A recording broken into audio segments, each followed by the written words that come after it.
जिज्ञासु मित्रों, बहुत बहुत अभिनंदन है आप सभी का दिव्य सृजन में।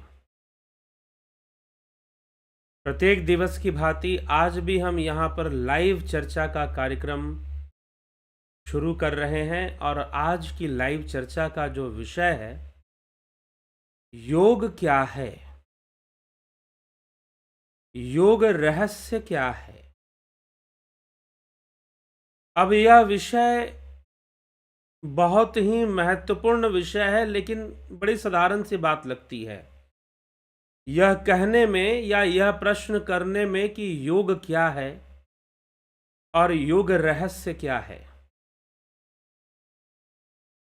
हम इस विषय पर चर्चा करेंगे। आधार होगा श्रीमद् भगवत गीता।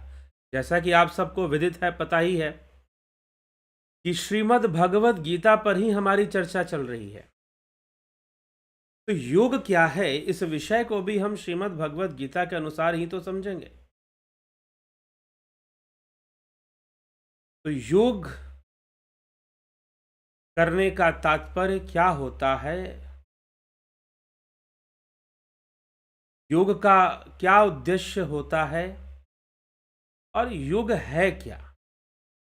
आज के समय में यह और भी बहुत बड़ा प्रश्न बनता है कि योग क्या है। क्यों प्रश्न बनता है, योग क्या है, यह बहुत बड़ा प्रश्न क्यों बनता है। वो इसलिए बनता है क्योंकि जो योग है वह क्या है और लोग क्या समझते हैं। लोग क्या समझते हैं योग के विषय में। वैसे चलिए, योग के बहुत सारे लाभ हो सकते हैं। जैसे कि सुनिए, ऐसा है आपके पास साइकिल है, बाइसिकल। आजकल लोग कम चलाते हैं, पहले तो सारा काम उसी से होता था, बाइसिकल से ही होता था, पैडल वाली, जिसको लोग मेहनत से चलाया करते थे। आजकल बहुत सारे लोग साइकिल चलाते हैं अपने आप को स्वस्थ रखने के लिए, फिट रखने के लिए। साइकिलिंग एक्सरसाइज करते हैं अपने आप को फिट रखने के लिए, अपने आप को स्वस्थ रखने के लिए। ठीक है, मान लीजिए कि किसी व्यक्ति ने साइकिल खरीदा, या पहले लोग साइकिल से ही घूमते थे, अच्छे अच्छे लोग, आर्मी के ऑफिसर, मिलिट्री ऑफिसर, जो अधिकारी होते थे, वो भी साइकिल का प्रयोग करते थे। लेकिन आज से बहुत पहले, 30-40 साल पहले। और ज़्यादातर लोग साइकिल पर निर्भर थे। ठीक है, और साइकिल से ही काम चलती थी। कारें बहुत कम थी, मोटरसाइकिलें भी बहुत कम थी। शहरों में दिखती थी, गांवों में तो बिल्कुल नहीं दिखती थी। गांवों में मात्र साइकिल ही दिखती थी। तो साइकिल लेने का या साइकिल रखने का उद्देश्य क्या है। गांव का एक व्यक्ति, या कहीं पर भी शहर में भी कोई व्यक्ति है, उसका साइकिल लेने का, कोई छात्र है, स्टूडेंट है, पढ़ाई करता है, उसको दूर जाना है अपने स्कूल, लगभग 5 किलोमीटर 10 किलोमीटर यात्रा तय कर कर उसको स्कूल जाना है, कॉलेज जाना है, तो लोग साइकिल का ही प्रयोग किया करते थे। साइकिल का प्रयोग करने का उद्देश्य क्या था, ये आप बताइए। साइकिल के प्रयोग करने का उद्देश्य क्या था। उद्देश्य यही था कि लंबी दूरी है और आप लंबी दूरी को तय करना चाहते हैं, तो साइकिल से कर लीजिए, आसान हो जाएगा, जल्दी पहुंच जाएंगे। पैदल चलकर जल्दी नहीं पहुंचेंगे, और साथ में कुछ सामान भी ले जा सकते हैं। तो साइकिल पर लोग बहुत भारी भारी सामान भी उठाते थे। तो वास्तव में साइकिल प्रयोग का उद्देश्य यह था, साइकिल प्रयोग का उद्देश्य तो यही था कि भाई आप जो है अपने काम को अच्छे से कर लें। कोई भारी सामान आपको ले जाना है तो साइकिल के कैरियर पर रख कर ले जाएं। और साइकिल सस्ता साधन था, कम पैसे में लोगों को मिलता था और काम बहुत निकाल देता था। तो लोग साइकिल का प्रयोग करते थे अपने कार्य को पूर्ण करने के लिए, कहीं आने जाने के लिए, बाजार जाने के लिए, बाजार से सामान लाने के लिए। छात्र प्रयोग करते थे स्कूल जाने के लिए, कॉलेज जाने के लिए, जो स्टूडेंट क्लास था वो। ठीक है, तो अब साइकिल जो है बहुत इस उद्देश्य से, मुख्य रूप से साइकिल का प्रयोग यही था कि यह एक साधन है, एक व्हीकल है, एक प्रकार का वाहन है, एक तरह का, जिसके माध्यम से आप कुछ दूरी तय कर सकते हैं। और जहां आपको पैदल चलकर पहुंचने में बहुत समय लगेगा, साइकिल से आप कम समय में पहुंच सकते हैं। जहां पर पैदल चलकर आपको आधा घंटा लगेगा, साइकिल से आप 5 मिनट में, 10 मिनट में वहां पहुंच सकते हैं, अगर बाइसिकल से जाते हैं। तो साइकिल प्रयोग करने का उद्देश्य, साइकिल इसलिए नहीं बनाई गई थी कि आप को फिट रखेंगे, आप एकदम फिट रहेंगे, तंदुरुस्त रहेंगे, बॉडी आपकी अच्छे शेप में रहेगी। साइकिल बनाने का यह उद्देश्य नहीं था, या फिर आपका ब्लड सर्कुलेशन बहुत अच्छा रहेगा। साइकिल बनाने का यह उद्देश्य नहीं था। साइकिल जिसने भी आविष्कारक ने बनाया, वो इस उद्देश्य से नहीं बनाया था कि आपकी फिटनेस अच्छी रहेगी, आपका ब्लड सर्कुलेशन अच्छा रहेगा, आपका फिजिकल फिटनेस बहुत बढ़िया बनी रहेगी। इस उद्देश्य से साइकिल बनाने वाले ने, साइकिल के आविष्कार करने वाले ने इस उद्देश्य से नहीं किया था। और ना साइकिल लोग इस उद्देश्य से खरीदते थे, और ना ही साइकिल लोग इस उद्देश्य से चलाया करते थे। यह भी समझ लीजिए, यह कोई उद्देश्य नहीं है कि आप इस उद्देश्य से साइकिल खरीदेंगे, आप इस उद्देश्य से साइकिल चलाएंगे। जी नहीं,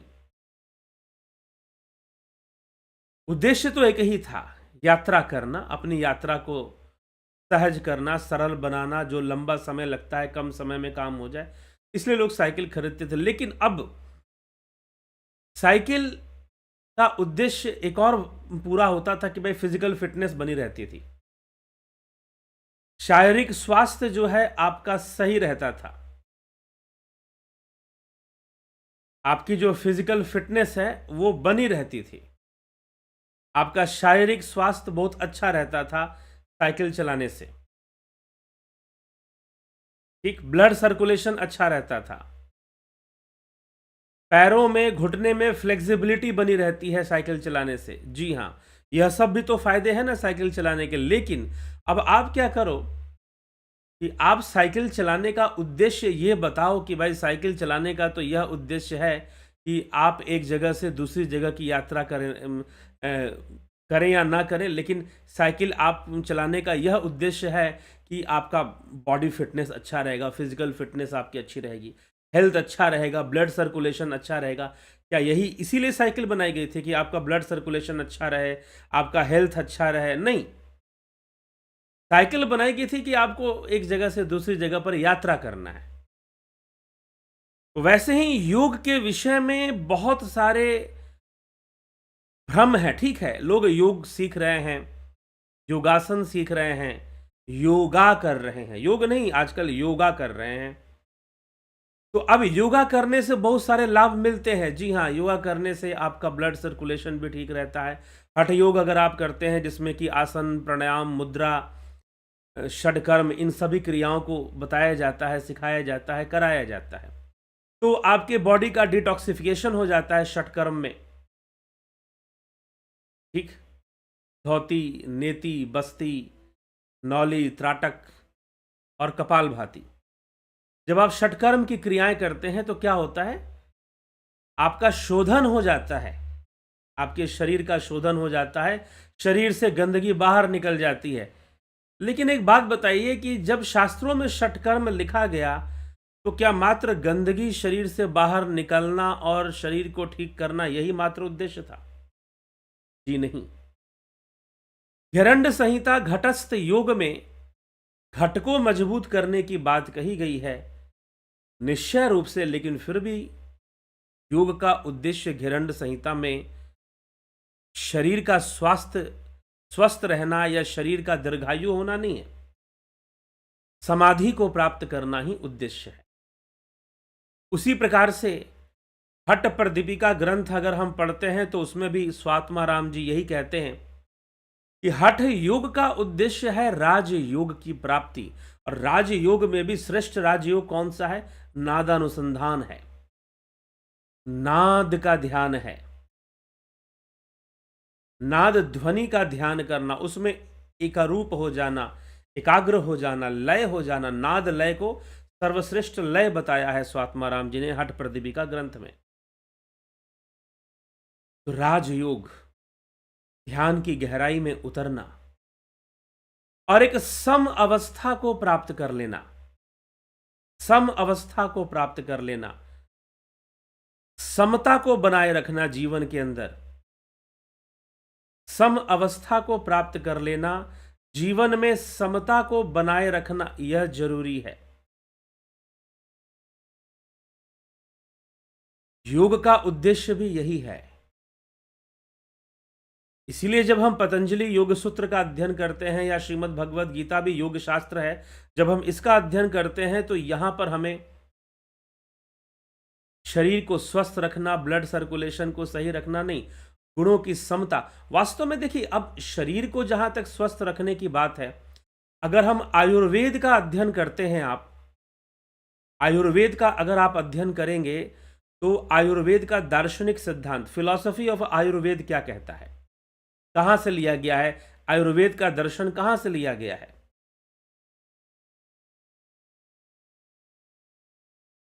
तो आयुर्वेद का दर्शन कहां से लिया गया है? आयुर्वेद का दर्शन जो है लिया गया है सांख्य दर्शन से। जी हां, सांख्य दर्शन में त्रिगुणी प्रकृति की चर्चा है कि प्रकृति के 3 गुण हैं और 3 गुणों के विषमता और 3 गुणों का जो बदलाव है, जो परिवर्तन है उसके अंदर, 3 गुणों के बीच जो परिवर्तन आते हैं, उनसे जो है प्रकृति सृष्टि करती है, 3 गुणों से होता है। और उसी 3 गुण के आधार पर आयुर्वेद में कफ, वात, पित्त। अब मोक्ष की क्या परिभाषा है? 3 गुणों की समता से मोक्ष होगा, समाधि होगी। आयुर्वेद के अनुसार इसी 3 गुणों से कफ, वात, पित्त भी निर्मित होते हैं और कफ, वात, पित्त का सम रहने से व्यक्ति स्वस्थ रहता है, व्यक्ति स्वस्थ रहता है। फिर तो यह भी आयुर्वेद के दर्शन को, फिलॉसफी ऑफ आयुर्वेद को अगर आप पढ़ेंगे तो आपको पता चलेगा सांख्य दर्शन के 3 गुणों से ही आयुर्वेद के सिद्धांतों को बनाया गया है। कफ, वात, पित्त को त्रय दोष, 3 गुण, 3 दोष, त्रिएषणा, अग्नि भी, अग्नि के बारे में भी चर्चा मिलती। तो इस प्रकार से आयुर्वेद में भी ये 3 गुण और 3 विकार, 3 दोष, कफ, वात, पित्त की चर्चा होती है। तो उसी आधार पर उसमें समता हो जाने से, कफ, वात, पित्त का सही संतुलन बने रहने से हमारे शरीर में क्या होता है? कफ, वात, पित्त का अगर सही संतुलन बना रहे शरीर के अंदर तो शरीर बिल्कुल मजबूत रहता है, सबल रहता है, स्वस्थ रहता है।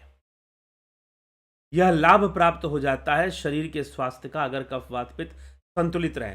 3 गुणों के संतुलित होने से, 3 गुणों के संतुलित होने से समाधि होती है, मोक्ष होता है, फिर कैवल्य होता है। फिर सांख्य शास्त्र के अनुकूल अगर हम इस बात को समझें तो ठीक है। तो योग का उद्देश्य क्या है? योग का उद्देश्य सम हो जाना है। और यही तो भगवान कृष्ण अर्जुन से कहते हैं कि सुख दुखे समे कृत्वा लाभा लाभो जया जयो। कि सुख दुखे समे कृत्वा, कि सुख और दुख में सम होना, लाभ और हानि में सम होना,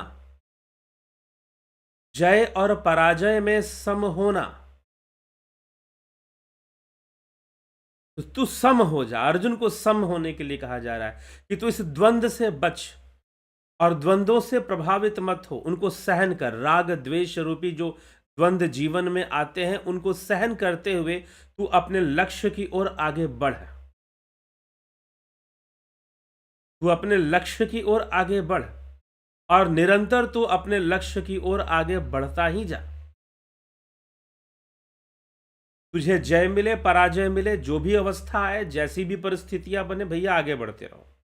और उसमें जैसे भी तुझको सुख दुख प्राप्त होंगे उनको तुझे सहन करना चाहिए और समभाव रखना चाहिए। यह भगवान श्री कृष्ण समझा चुके हैं अर्जुन को। लेकिन अब वह योग की परिभाषा देते हैं कि योग क्या है, योगी होने का अर्थ क्या है और योग क्या है। तो इस श्लोकों के मध्य अगर हम देखेंगे तो श्री कृष्ण क्या उत्तर देते हैं, क्या कहते हैं, यह समझना भी अत्यंत आवश्यक है।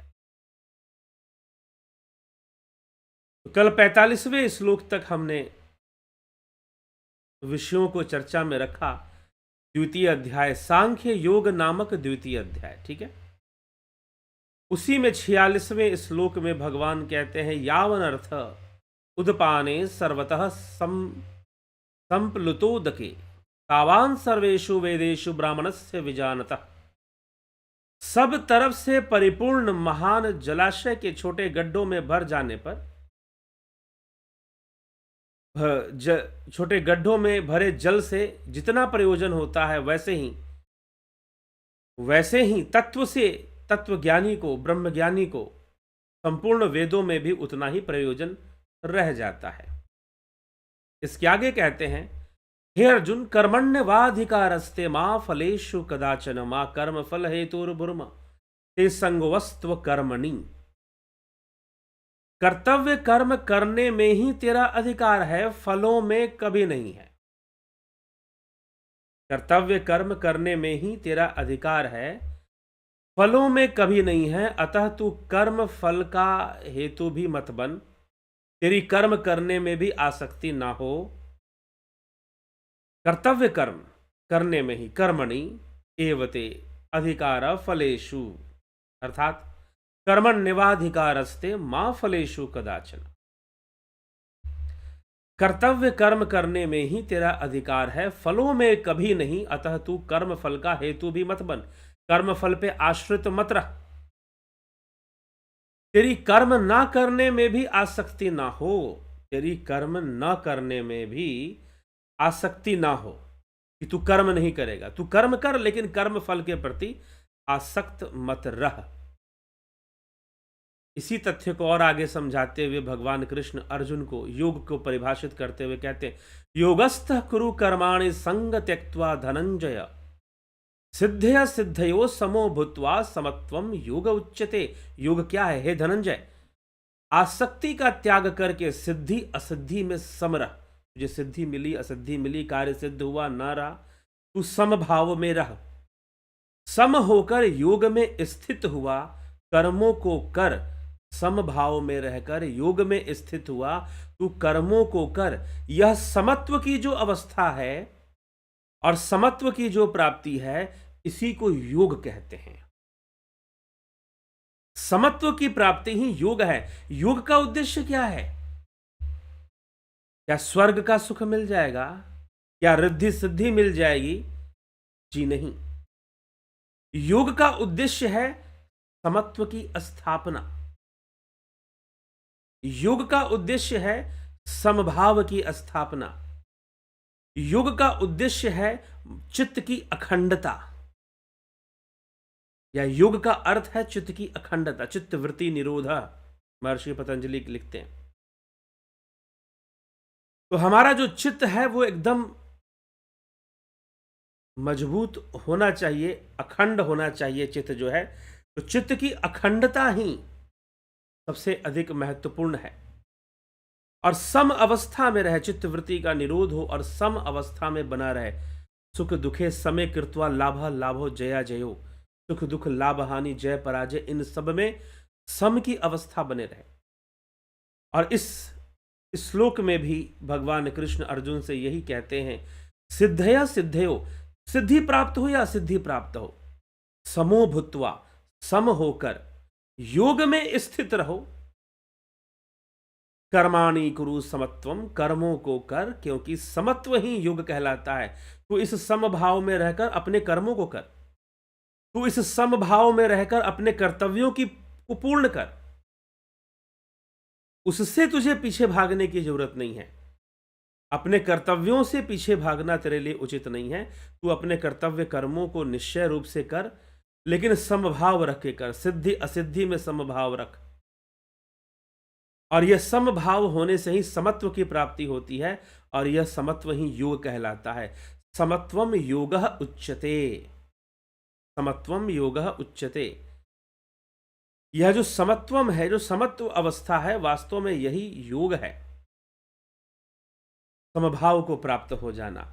तो भगवान कृष्ण योगस्थः कुरु कर्माणि संग त्यक्त्वा धनंजय, हे धनंजय आसक्ति का त्याग करके सिद्धि असिद्धि में सम होकर, समभाव को प्राप्त कर कर तो योग में स्थित हो। तो सम होने से योग होता है। योग वास्तव में एक संतुलन है और संतुलन से ही सम की स्थापना होगी। हमें अपने आप में एक संतुलन की अवस्था को बनाए रखना पड़ता है। हमें अपने आप में संतुलन की अवस्था पर बने रहना होता है और इसी से सम की प्राप्ति होती है।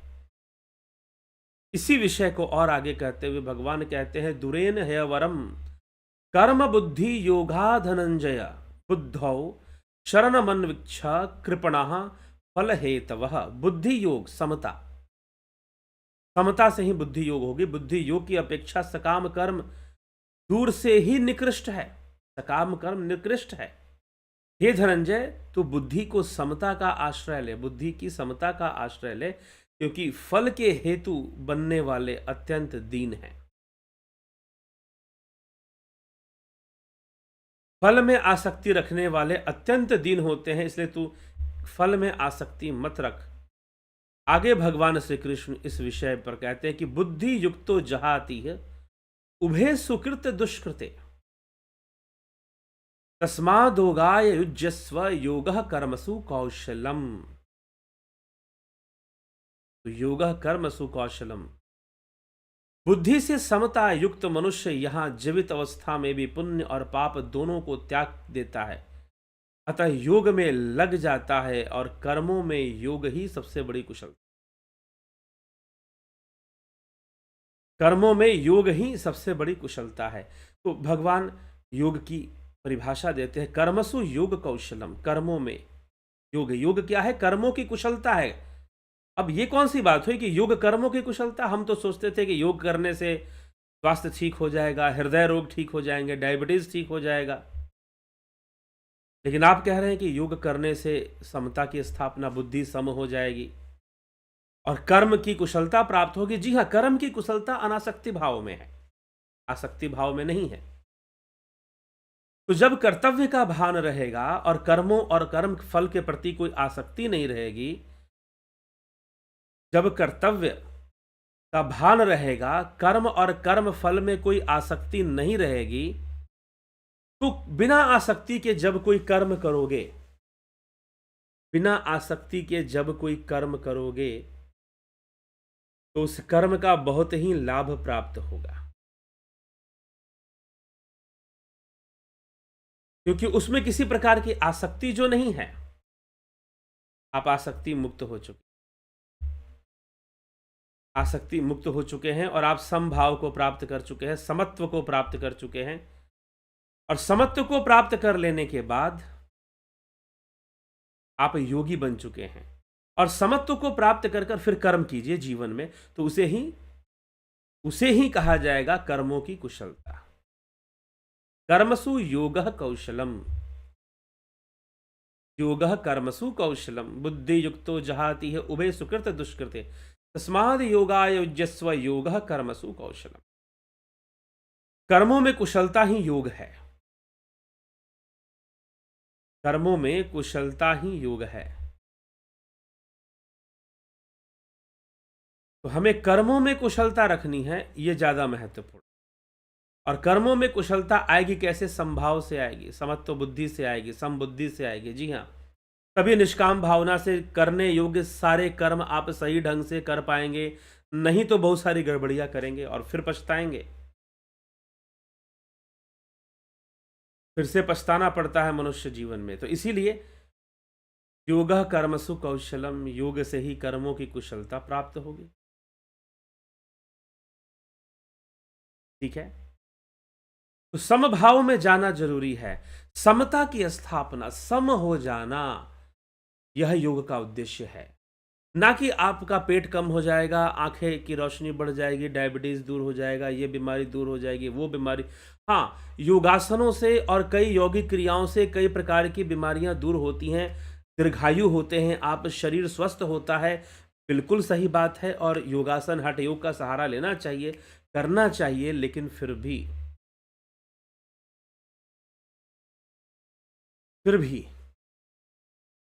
योग का जो उद्देश्य है, हठयोग करिए आप, आसन कीजिए, शरीर को स्वस्थ रखिए।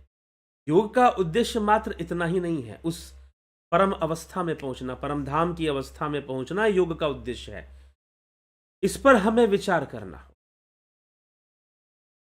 इससे योग का उद्देश्य पूर्ण होता है।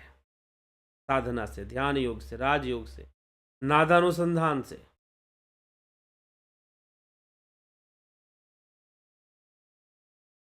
तो यह सब विषय हमें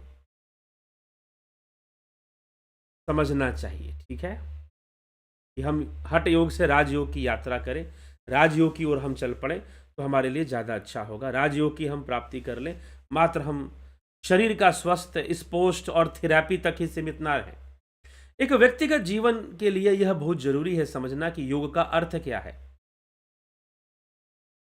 तो इन सभी बातों को हमें समझकर चलना चाहिए, योग के अर्थ को हमें समझना चाहिए,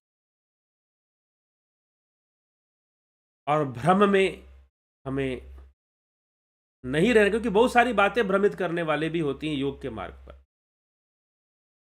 वास्तव में योग क्या है वही कृष्ण यहां पर समझा रहे हैं, 48वें और 50वें सूत्र में समझा रहे हैं। तो निश्चय ही से ही हमें यह विषय समझ भी लेना चाहिए और सही भावना रखकर ही हमें योग करना चाहिए। मात्र शरीर का स्वस्थ होना या फिर अपने भीतर एक अद्भुत शक्ति का विकास करना योग के माध्यम से, ये सारी बातें जो हैं होती हैं, लेकिन योग का उद्देश्य क्या है? योग का उद्देश्य तो परमधाम की प्राप्ति है, कैवल्य की प्राप्ति है, और महर्षि पतंजलि उस कैवल्य की भी चर्चा करते हैं।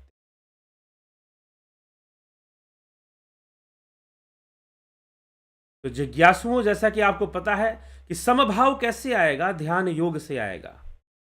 समभाव कैसे आएगा? तो ध्यान योग से आएगा।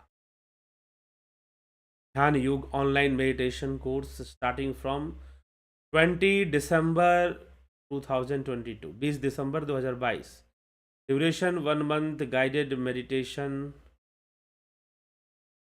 ट्रांसेंडेंटल मेडिटेशन,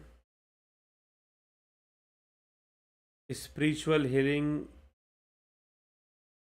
जुपिटर और सन मेंबरशिप। 9661802459।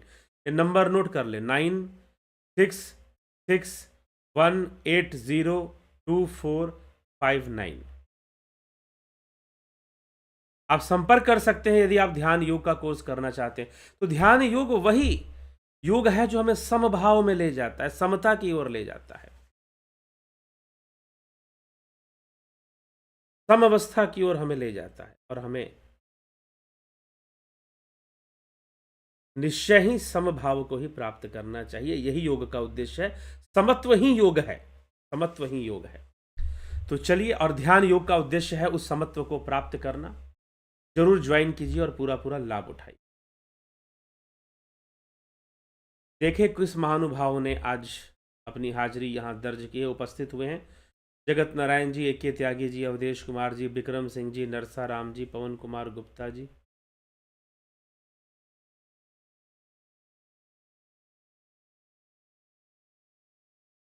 शंकर प्रसाद जी, अर्जन भाई चौहान, राजू पाल जी, शिखर शर्मा जी, सीताराम माली जी, बहुत अभिनंदन है। अवनी प्रधान जी, मानवेंद्र सिंह जी,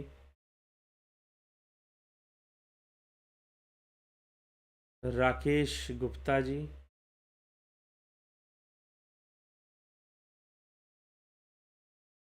विनोद के सूद जी, रिपुल रूपलाल विश्वकर्मा जी, राम लखन राजपूत, जितेंद्र साहू, दयानंद जी, विमला शाह जी, दया रानी, घनश्याम सरोदे,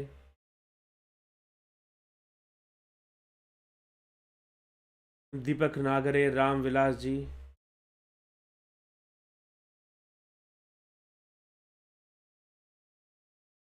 कुंभा राम जी, आशा रानी जी, निशांत जी, भरत छबलानी, निशांत, राम निवास मीना, विष्णुचंद्र मौर्य, ओमराज हेम्ब्रॉम, समीर शर्मा,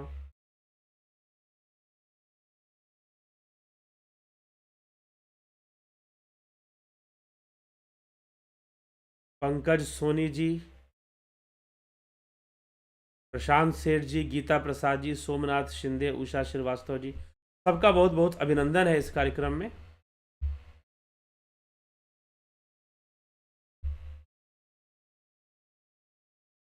गीता प्रसाद, सोमनाथ शिंदे, उषा श्रीवास्तव जी, अमन कक्कर जी, भीखू कुचाड़िया जी, संतोष कुमार जी, मदन कुमार, यश वार्षणेय जी, राम विलास जी,